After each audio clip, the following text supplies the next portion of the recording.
Hello, Robin Kesno, RVT and founder of Animal RN, and today I have a quick little video for you about Halloween and your dogs and cats. Here we go. What do we do on Halloween night? So first off, let's define Halloween night. What I'm referring to is the time of trick-or-treating. I have come to learn from people that live in other areas than mine that trick-or-treating does not always happen in all neighborhoods on actual Halloween. Sometimes trick-or-treating happens on other nights near Halloween, and it's not necessarily related to whether or not it's on a weekend. So I have no idea what to say about that other than the purpose of this video is to say, what do we do with our dogs and cats to keep them safe during the time that our neighborhood where our dogs and cats live are trick-or-treating? Okay, first rule, number one. If your pet is in costume, please watch the costume video on considerations for your pet's costume to make sure that they're safe, especially if they're not going to be 100% fully supervised while they're in that costume. So if you're going to be busy at the door and be with your animal, please really be extra cautious. Watch that other video to see what I'm talking about, okay?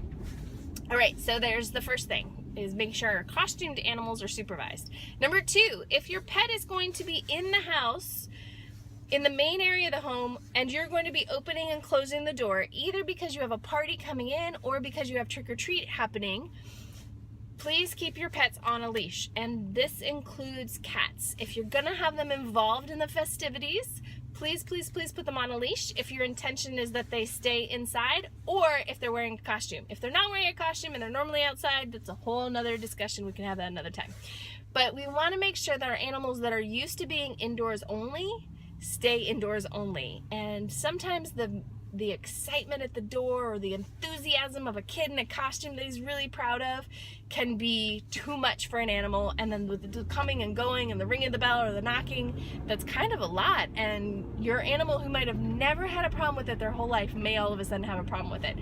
And then they bolt, and then they go missing, and then we have a problem. Now, Halloween is not as bad of a time for lost animals as 4th of July, but let's keep it that way. So if you don't want your animals to participate, then consider putting them behind two doors. So the two-door rule means that they're not only behind the front door, so they can't go outside, that they also be behind an interior door, so you have an extra level of safety. Now, if your front door is going to be mostly open, again, with people coming or going or high volume of trick-or-treaters, I would love it for you to consider the two-door rule, where the front door of the home doesn't count as a door, because since it's open, it's essentially just a one-door rule if they're, say, in a bedroom. But if they're in a bathroom behind a door, in a bedroom behind a door, then that gives you an extra protection. So if somebody has to run into that room to grab something, your cat doesn't come bolting out. And I know that we have the best friends who would never let our animals out on purpose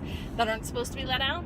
But they're not thinking about that. They're at your party, they're enjoying themselves, they're just going in for their sweater, and they're not used to doing the in the door shuffle with the foot to not let the cat out, right? So there it is. Those are my rules and suggestions if you're having some action at your house, whether it's on Halloween or near Halloween.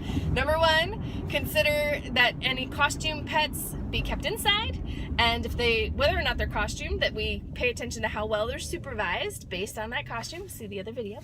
That if they're going to be a part of the action, that we have them on a leash so that we can keep track of them, keep them safe, and kind of be really in tune to them if they're starting to freak out because the energy is a little higher than they were expecting. And then consider the two-door rule, right? So if they're not going to be involved at the door, consider the two-door rule and keep them safe, whether you're partying, whether you're trick-or-treating, whether you're having trick-or-treaters, and whether it's on Halloween or whether it's on another time.